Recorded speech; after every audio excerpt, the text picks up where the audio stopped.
YouTube, it's Dawn again and welcome back to my channel. So today's video, I want to touch on something that's been bothering me the last couple of weeks, and that is the attention that a lot of these businesses and organizations have been putting towards the whole Black Lives Matter movement. And to me personally, I feel like it's inauthentic and it's not genuine. I don't know if any of you feel the same way, but I know a lot of these companies like to hop on trends. They like to do whatever sounds good at the moment without any substance backing it up. And I wanted to make a video not only to share my thoughts on how we can hold these businesses accountable, but also bring light to the fact that the reason why they are doing this is because our money is so powerful. This is a universal language, especially in the West world where money trumps everything. And we have to think strategically about how we spend our money. And a lot of times we think that we are powerless because we don't have a lot of money, we don't have a lot of resources, we're not the most educated.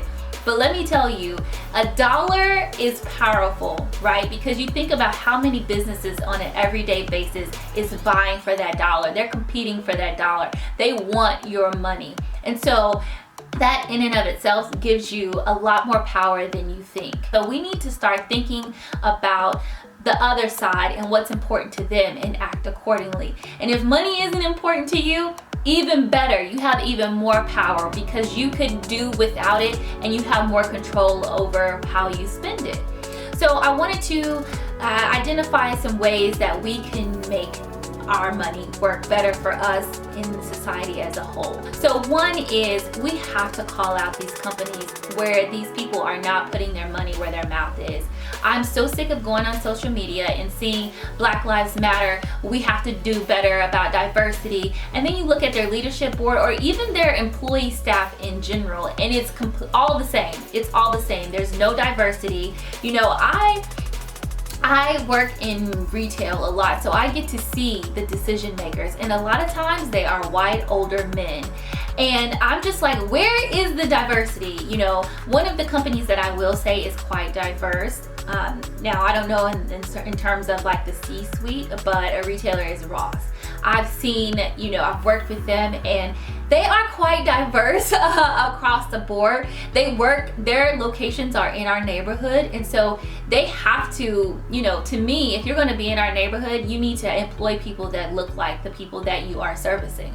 And so that's one company that I know. There's tons of others that are like that as well, but on the contrary, there's a ton of others that are not. Go on LinkedIn and send an email to these CEOs of these companies. You know, anybody in the C-suite that you can identify and say, hey, I was going through your leadership team or your board. There's not a lot of diversity present. However, on your Instagram page, on your Twitter account, on your Facebook, you alluded to being more inclusive and having a more diverse staff or leadership. And then also, you know, with social media is also powerful. Share your tweets, share if they have a comment, share that you reached out to these organizations. Hold their feet to the fire, because now it's just gotten way too far to where they're pandering to the fact that people are very emotional. We're looking to be heard, and these organizations are putting out these like little snippet tweets, you know, little posts, and what are they doing? What good is it? So I definitely think that we need to call out these companies. Another thing that we can do is buy black. I know that there's no one all-encompassing directory that I know of that has every black business, but you can start locally, you can start online just doing some research. By the way, if you guys know of any black-owned businesses, please leave it in the comments below and maybe kind of give an idea of what the business is so people know before they click. And yeah, support black owned businesses. If you're specifically not looking for something but you are going to buy a gift for somebody, buy it from a black owned business. So I lost a little bit of weight since quarantine, and so a lot of my clothes, you know, they're not in the best condition and they're a little old. So I've been wanting to get a few items, and it has been, I will say, it's not the easiest to navigate and find a lot of black owned businesses where you actually, you know, like exactly what they have, because it's a shift. You know, we have our stores that our go-to stores that we're used to shopping, we're used to the price point, we're used to the product, and now we're having to, it's like a muscle that we're having to work that we haven't really worked before, getting familiar with these brands and the products that they sell. But I think it's worth the effort. I saw a statistic somewhere, and it said that the African American dollar only stays in the community 6 hours. So that means whenever someone gets paid and that hits their bank account, they have 6 hours before that money leaves the community. Like, that is absurd. You have to, you know, ask yourself, how intentional am I in how I spend my money? And I will be the first to say I am very unintentional. If I like it, you know, I feel like it's a good price, then I'll buy it. But let me just show you guys something. Because one of the things that I've realized is, you know, we talk about quality and we want to make sure that we get a good bang for our buck. But, you know, looking at some of my clothes that I am able now to fit, some of my old clothes, they didn't hold up very well. Like this dress that I have, really cute dress. Let me show it to you. Really cute dress. I think I got it at like Forever 21. And it is in, like, look at this. Look at this. Can you see that hole there? And that's not the only one. Like this dress, and it was never tight, but it's just ridiculous. And this dress, this is from Topshop. So you know that this cost a little pretty penny. And it is in, like, it's so cute, you guys. I love this dress. It's just like a little shift dress. Look at this. I had to like safety pin. Can you see that? I had to safety pin the sleeve because it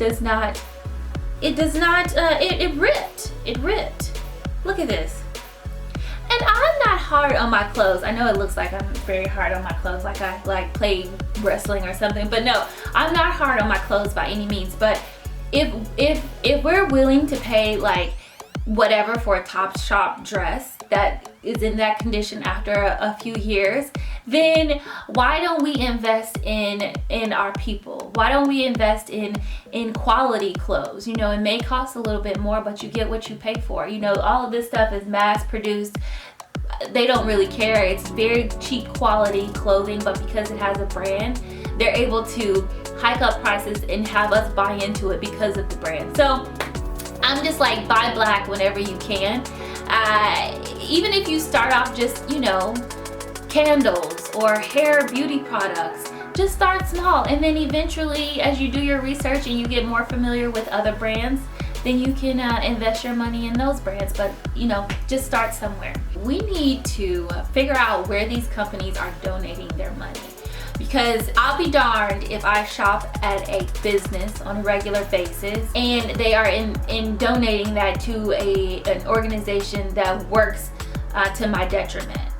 That doesn't make me feel right. It shouldn't make you feel right either. And so I think we need to really start thinking about diving a little bit deeper into these organizations and where are they contributing their money to? What are they funding? Again, call it out. If you see something, say something. So there is actually I think it's like a Chrome extension that you can put, and I'll put the link down below.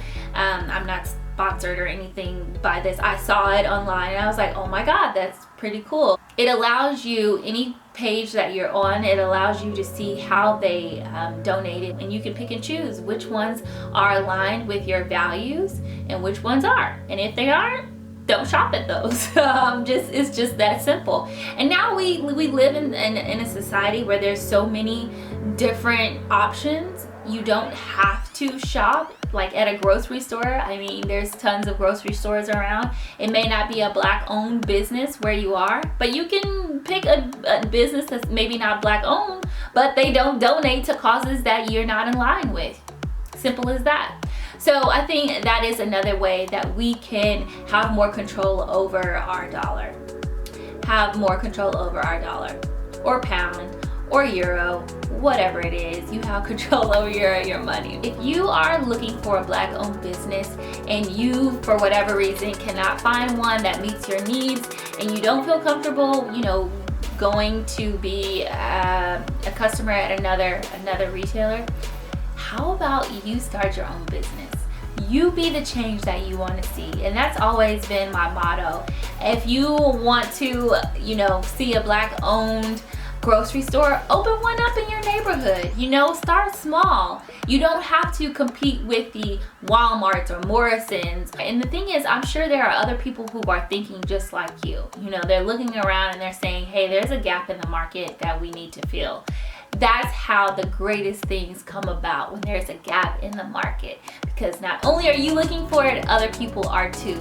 Get the word out, start advertising it before you even do it. If you don't want to start your own business, look for other startup companies that you can invest in. Maybe you have some capital, but you don't have the idea. Or, maybe you have the idea and you don't have the capital. There's a huge community out there of Black founders, Black investors, people who are wanting to invest in ideas. Just get the word out there. So maybe when you're saying, hey, you guys, I want to start a Black owned grocery store, but I don't have any money. See if you can raise some money. Go out and to talk to your friends and family and in your community. And that's why it's so important to also, I know we're living in a world where we're always busy, we got our own thing going on, but that's why it's so important to belong to some type of group and organization. It keeps you plugged in into your community. So no matter if you're living, Timbuktu in a suburb where you're the only person that looks like you still have that group, whether it's a church, maybe it's a fraternity or sorority, or maybe it's, just a cultural organization or whatever, nonprofit, but it keeps you tied to the community, so you're not so removed into what's going on and people that can support you and have your back as well. I just want to say, for everyone throughout the world, just be mindful of where you're spending your money and holding brands accountable. Right now we're in this period where these brands are telling us things that they know that feel good, and we are looking for unity and we're looking for answers, and they're playing on that. And we have to take a step back and say no. We all can do something. That's the best thing. We all can do something. And so I won't ramble on too much more, but I hope you guys are staying safe out there. I do believe change will come. We just have to stay the course. So I love you guys all so much. Thank you again for all your support, and until next time, bye.